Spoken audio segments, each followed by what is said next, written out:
एक बार एक व्यक्ति एक रेड लाइट एरिया में जाता है। रेड लाइट एरिया के कोठे में जाता है। वहाँ का दरवाज़ा खोलकर जैसे ही सामने देखता है, सामने लगभग 20 अलग अलग महिलाएं हैं जो कि काफ़ी सुंदर दिखाई देती हैं। उन महिलाओं में से एक महिला को चुनने की उसको आज़ादी मिली थी। वो बारी बारी से महिलाओं को देख रहा था और उनमें से किसी एक का उसका चुनाव करना था। जैसे ही एक महिला पर उसकी नज़र पहुंचती है, उस महिला की आंखें झुक जाती है। उस महिला की झुकी हुई नज़रों को देखने के बाद वो सोचने पर मजबूर हो जाता है। ऐसा लग रहा था कि ये चेहरा तो जाना पहचाना चेहरा है, क्योंकि उसके पहनावे, उसके कपड़े, और सबसे पहले इस तरह से कभी पहले उसे देखा ही नहीं था। वो उसी महिला का चयन करता है, उसे कमरे के अंदर लेकर जाता है। जब उससे बातचीत करता है तो पता चलता है कि वो महिला कोई और नहीं बल्कि उसी की धर्म पत्नी है, उसी की बीवी है। अपनी ही बीवी को उस रेड लाइट एरिया में कोठे पर देखने के बाद, ताकि उसके पैरों तले जमीन खिसक जाती है और सोचने पर मजबूर हो जाता है आखिरकार करे तो क्या करे, कहाँ से कैसे यहाँ पर पहुंची। बहुत सारे सवाल थे, उन सवालों के जवाब जानने की कोशिश कर रहा था। जब सवाल जानता है तो एक ऐसा कदम उठाता है जिस कदम को सुनने के बाद शायद आप भी उसको सैल्यूट करने पर मजबूर हो जाएंगे, क्योंकि किसी भी महिला से छोटी से छोटी गलती हो, जाने में हो या अनजाने में हो जाए तो उसकी गलती माफ़ नहीं होती, बल्कि पुरुषों की गलती को कई बार नज़रअंदाज किया जाता है। मगर इस पुरुष ने उस महिला की तमाम गलतियों की नज़रअंदाज करते हुए जो कदम उठाया है, वाकई सैल्यूट वाला कदम उठाया है। नमस्ते, प्रणाम, हर हर महादेव। मैं ओम प्रकाश पाल। आज की जो सच्ची घटना मैं आपको सुनाने जा रहा हूँ, ये सच्ची घटना है कर्नाटक प्रदेश के राजधानी बेंगलुरु की। दरअसल एक व्यक्ति जिसका नाम साहिल है, जो कि बेंगलुरु शहर का रहने वाला है, एक मल्टीनेशनल कंपनी में काम करता था। मल्टीनेशनल कंपनी में काम करता था। उसकी कंपनी ने उसको एक असाइनमेंट के लिए बुलाया था। मुंबई में बुलाया गया था कि आपको यहाँ पर आना है कुछ समय के लिए। अभी 2 या 3 ही महीने हुए थे उसकी शादी को।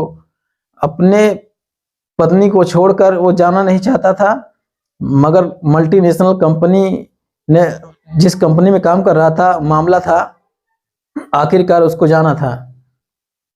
जब वो वहाँ पर पहुँच जाता है, 1-2 हफ्ते काम करता है। काम करने के बाद अपने पत्नी से बातचीत करता है, कहता है कि क्या तुम मुंबई घूमना चाहोगी।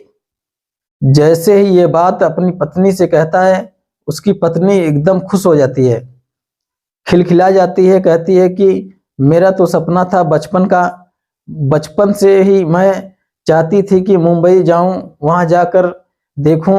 आज तक तो मैंने मुंबई को टेलीविज़न पर या फिर फिल्मों में देखा है, साक्षात देखने को मिलेगा तो कितनी अच्छी बात है। जब अपने पति से इस तरह से बातें करती है, उसका पति कहता है परेशान होने की बात नहीं है, 7 अक्टूबर 2011 को तुम्हारा टिकट रिजर्वेशन करा दिया है, फला तारीख को फला वक्त को आपको ट्रेन मिलेगी, आप आराम से बेंगलुरु से मुंबई का सफ़र पूरा करके सीधे मुंबई, मैं तुम्हारा इंतज़ार कर रहा हूँ। वो दिन भी आता है, और जब दिन आता है तो घर तैयारी के साथ सीधा मुंबई बंगलौर के रेलवे स्टेशन पर जाती है और अपन निर्धारित ट्रेन, निर्धारित बोगी, अपने निर्धारित बर्थ पर जाकर बैठ जाती है। और सबसे पहले फ़ोन करती है अपने सास और ससुर को, कहती है कि मैं मम्मी पापा ट्रेन में बैठ गई हूँ, लगभग 1000 किलोमीटर का ये सफ़र है, 16-17 घंटे में पूरा हो जाएगा और मैं साहिल के पास पहुँच जाऊँगी। पहला फ़ोन हो चुका था, दूसरा फ़ोन अपने पति को करती है, अपने पति से कहती है कि मैं ट्रेन के अंदर बैठ चुकी हूँ और मैं जल्दी से आपके पास पहुँच जाऊँगी, आप परेशान मत होइए। साहिल कहता है कि परेशान मुझे नहीं, परेशान तुम मत होना, बिल्कुल घबराने की ज़रूरत नहीं है, किसी से बातचीत ज़्यादा मत करना, अपने सफ़र पर ध्यान देना और कोई ऐसी वैसी चीज़ें, किसी का खाना नहीं, इस तरह की समझाने की कोशिश भी करता है। अब ट्रेन मुंबई की सफ़र के लिए चल पड़ती है। जैसे ही मुंबई के सफ़र के लिए ट्रेन चल पड़ती है तो जिस बोगी में, जिस सीट पर बैठी हुई थी, सामने वाली भी सीट पर दो व्यक्ति बैठे हुए हैं, एकदम अनजान व्यक्ति, एक दूसरे से बातचीत भी नहीं कर रहे थे।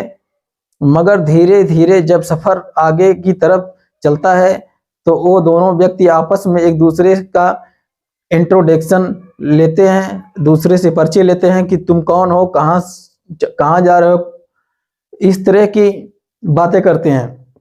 ये महिला किसी से बातचीत भी नहीं करती है, नाम तान्या है। तान्या किसी से बातचीत नहीं कर रही थी, वो बात कर रही थी कि अपने सास ससुर से या फिर अपने पति से, साहिल से। साहिल को बताती थी कि अब इतना किलोमीटर तक का सफ़र हो चुका है, अब मैं यहाँ तक पहुँच गई हूँ। अब खिड़की के बाहर झाँक कर बताती है कि ऐसा दिखाई दे रहा है और ऐसा दिखाई दे रहा है। इस तरह से उसका सफ़र जो था कटने लगता है। और जैसे ही वो आगे ट्रेन बढ़ रही थी, उन्हीं दो व्यक्ति जो इसके सीट के ठीक सामने बैठे हुए थे, उनमें से एक व्यक्ति कहता है, बहन जी लगता है कि आज पहली बार आप ट्रेन में सफ़र कर रही हो, वो भी मुंबई का। तो कहती हैं हाँ, मैंने भी तो बहुत सफ़र की है, लेकिन अकेले मुंबई में पहली बार जा रही हूँ। जब दोनों इस बात को कहते हैं तो कहते हैं, बहन जी आपको परेशान होने की बिल्कुल ज़रूरत नहीं है, हम भी मुंबई जा रहे हैं, किसी भी तरह का कोई भी दिक्कत का, कोई भी परेशानी का दिक्कत हो तो हमसे शेयर कर सकती हैं। ऐसे ही बातचीत चल रही थी। कुछ खाने पीने की चीज़ें थी उनके पास, वो खा रहे थे। वो कहा बहन जी आप भी खाएंगी, वो मना कर देती है। लेकिन जब आगे वक्त गुजर रहा है, 15-16 घंटे का सफ़र है, तो किसी भी अनजान व्यक्ति से इस लंबे सफ़र में जब सोना न हो तो आराम से बातचीत होगा, जाहिर सी बात है कि दोस्ती हो ही जाएगी। उधर तो उन दोनों की दोस्ती हो चुकी थी, उन दोनों ने इस तानिया से भी कहीं न कहीं जान पहचान बना ली थी। तानिया जब अपना कुछ खाने पीने का सामान खाते पीते, उन लोगों की नज़रें उस तानिया पे सामान पर पड़ती है, तो आखिरकार तानिया मजबूरी बन जाती है उस सामान को दिखाते हुए, भाई साहब आप भी इसमें से सामान लेंगे। जब ये बात दोनों व्यक्ति से कहती है, वो व्यक्ति भी उसके सामान लेकर खाने लगते हैं। कुछ देर के बाद कुछ सामान वो भी लेते हैं, वो भी तानिया की तरफ हाथ बढ़ाते हैं, बहन जी आप भी कुछ सामान खाओगी। इस तरह से ये सफ़र था जो बाकी बहुत ही सुहाना था, बहुत बढ़िया सफ़र चल रहा था। चलते चलते लगभग 150 किलोमीटर के आसपास अभी बस मुंबई बाकी था, यानी कि 1000 किलोमीटर में से 850 किलोमीटर का सफ़र तय हो चुका था। तानिया अपने पति से साहिल को फ़ोन लगाती है, कहती है कि मैं अभी आपसे 150 किलोमीटर दूर हूँ। तो कहता है कि तुम परेशान होने की ज़रूरत नहीं है, मैं तुम्हें लेने के लिए रेलवे स्टेशन पर आ जाऊँगा। बस इतना ही फ़ोन था बस। उसके बाद ये दोनों व्यक्ति कहते हैं कि बहन जी चाय पियोगी? कहती है कि मैं तो चाय वाय नहीं पीती, आपको पीनी है तो पी लीजिए। लेकिन वो 2 चाय के साथ साथ तीसरी चाय भी लेते हैं। तीसरी चाय लेते हैं तो तानिया को चाय पिला देते हैं और खुद भी चाय पी लेते हैं। जब तानिया चाय पीती होती है, तानिया एकदम बेहोश हो जाती है, नींद आने लगती है। लगभग 2 या 3 घंटे के बाद जब आँख खुलती है तो पता चलता है कि तानिया अब ट्रेन के किसी बोगी या किसी सीट पर नहीं बैठी हुई है, बल्कि वो एक कार के अंदर है। कार बहुत तेजी से चल रहा था। उसको जैसे हल्की फुल्की उसकी आंखें खुलती, वो आंखें खोलने की कोशिश करती। पता चलता है कि वो बेहोशी जैसी हालत में ठीक से बोल भी नहीं पा रही थी। लेकिन उसने वही दोनों व्यक्ति कार के अंदर दिखाई देते हैं। एक व्यक्ति और था जो कार चला रहा था। ये एक नया व्यक्ति है। इसको देखने के बाद साफ साफ अंदाज लगाया जा सकता था कि क्योंकि उसका जो उसके साथ कोई न कोई अनहोनी घटना हो चुकी है। उससे कहती है कि मैं कहाँ हूँ, तुम मुझे कहाँ लेकर जा रहे हो। इससे पहले कि वो कुछ बातचीत करती, उसको जोर से एक थप्पड़ पड़ता है। कहा जाता है कि आवाज़ निकाली तो और पिटाई होगी, इसलिए चुपचाप पड़ी रहो। क्योंकि उस चाय में नशीला पदार्थ मिला दिया गया था। उसको उस पीने के बाद उसकी हालत ऐसी नहीं थी कि वो विरोध करने जैसी हालत में हो। लगातार गाड़ी चल रही है।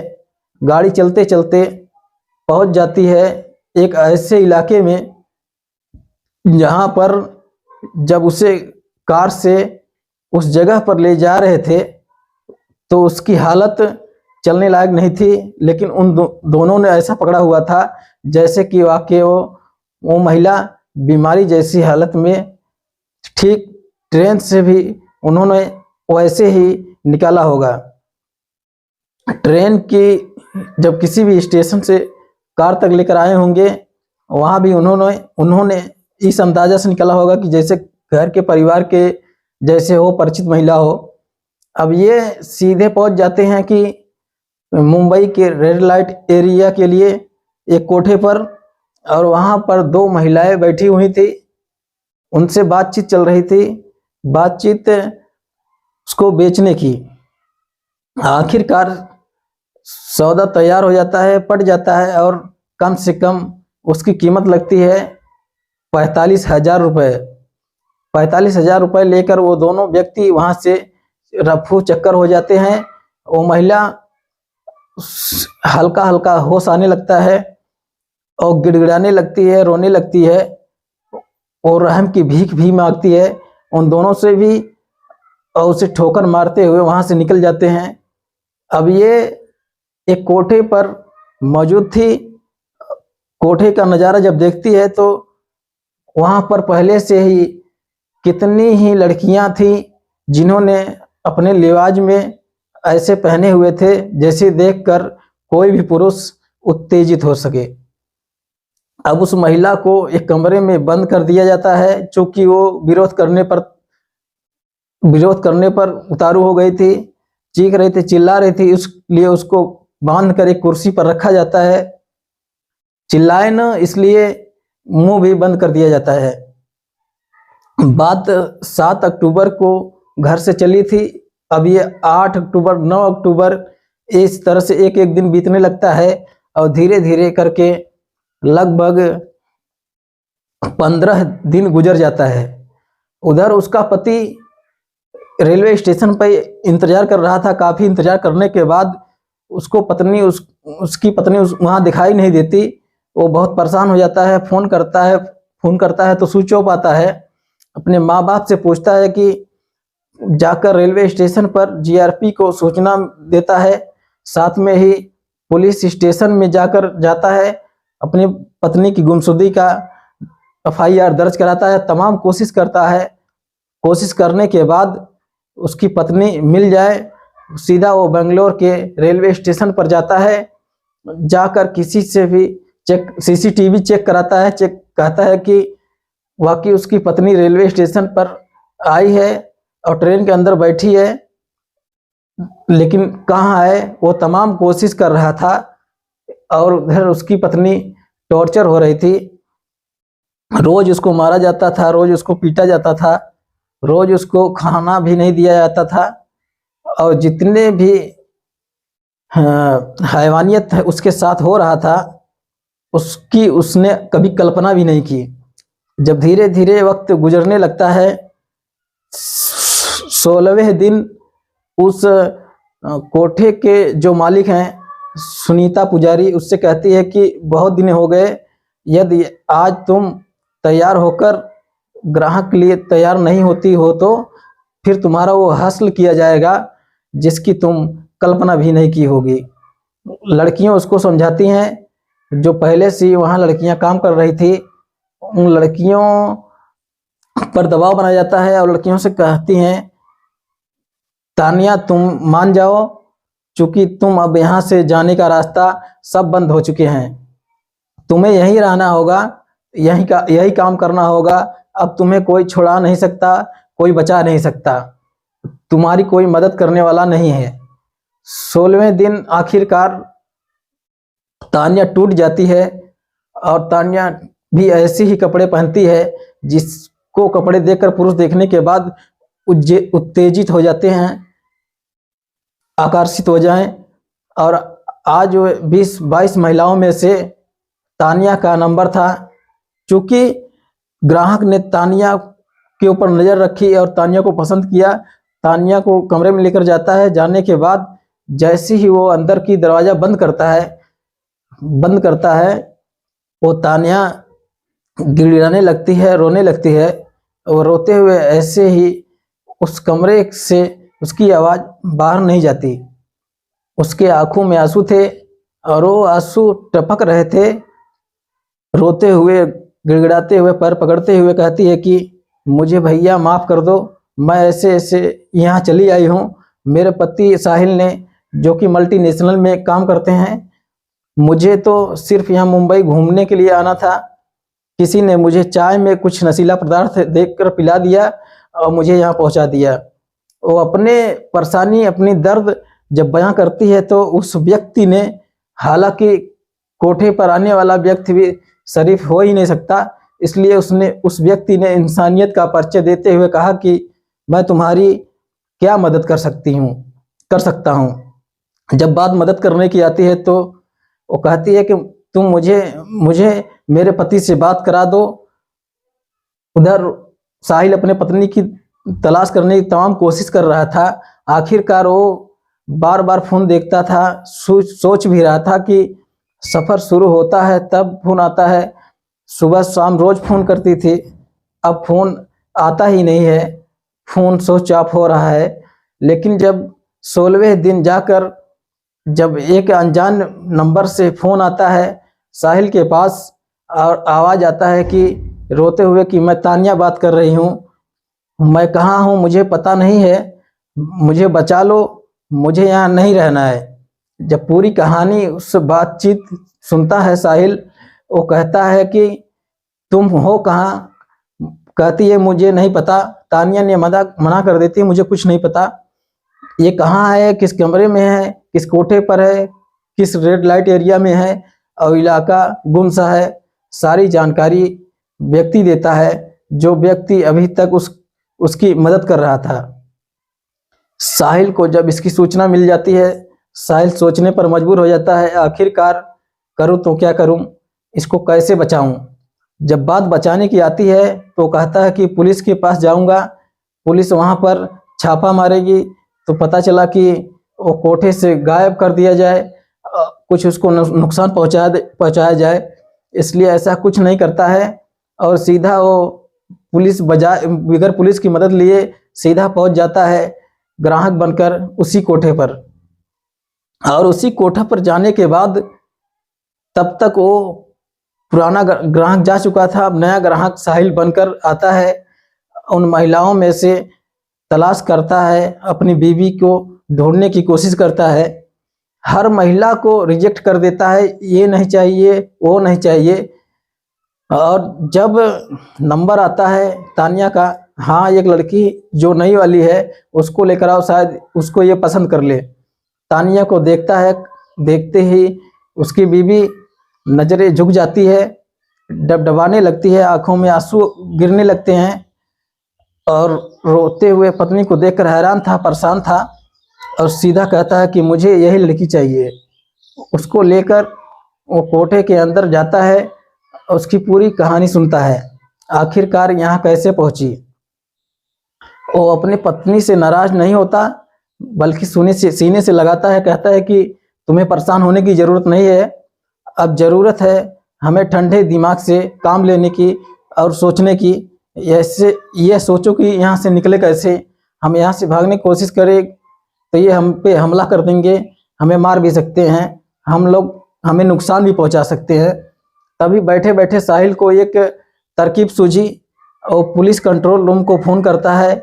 पूरी कहानी 7 अक्टूबर से गायब होने से लेकर अभी तक के पूरी कहानी बताता है। कहता है कि पुलिस को मेरी पत्नी रेड लाइट एरिया फला कोठे पर फला रूम में है, आप जल्दी से आ जाइए।